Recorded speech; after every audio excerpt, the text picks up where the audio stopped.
before we get to the big matchup on Friday night, the other Friday night matchup, Quincy going to Rock Island. We talked a little bit about how Quincy's a younger team this year. So what can Rock Island do to keep this win streak going? Well, you look at what Quincy has, and you look at kind of any name when you just try to look at a roster, right? Obviously, it's going to be totally different. They lose so many key players from last season. I would say probably their top six that were rotational guys that you're like, all right, here's who we can count on. The one guy back that is someone that played a lot of minutes for them last year is Milton Whitfield.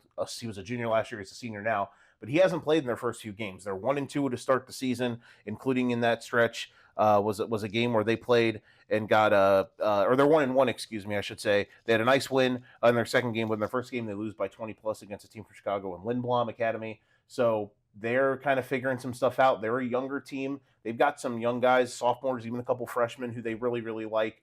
But for Rock Island, I think this is another chance for them against a team trying to figure themselves out, where I think that just stylistically they can maybe have some advantages and really try to put it on them, which would be a statement. If they're able to do, I don't think they'll win 100-30 like they did last week, but if they can have some success and kind of be a win by margin, that would be a bit of this Rock Island team is what a lot of people thought they were going to be.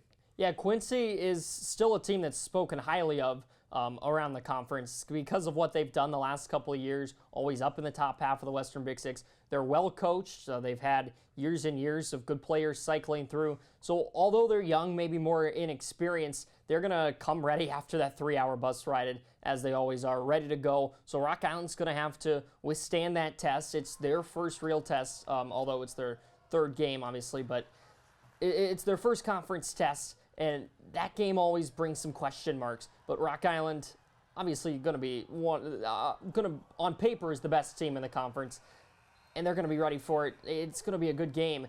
Rock Island, though, with that home court advantage, I think they're going to be in a good spot going into that game. And then lastly, too, on that is in that game or those two games last weekend, they were playing without arguably their best player, arguably the best player in the entire league in Lawson Zulu. He a little dinged up last week in the middle of practice. From what we have heard, they're hoping everything he should be back for Friday, which is great. Obviously, you don't want a player of that caliber to miss any games, especially any games in the league. He's a fantastic talent. So just shows how good they can be when they turn up the wick, even without him. That's pretty scary. So to have him back, I expect him to be good, and I expect them to really show some stuff on Friday. It'll be interesting to see it'll be a good gauge to see kind of where they are at compared to the rest of the conference, because Quincy, obviously, they're down compared to the last. I mean, they were a state championship contender last season. They were ranked number 1 in the state most of the season.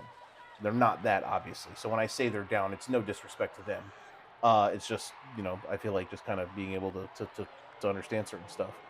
But if Rock Island, they're still a very good litmus test. I think they're probably would be slated in the middle of the league to a degree.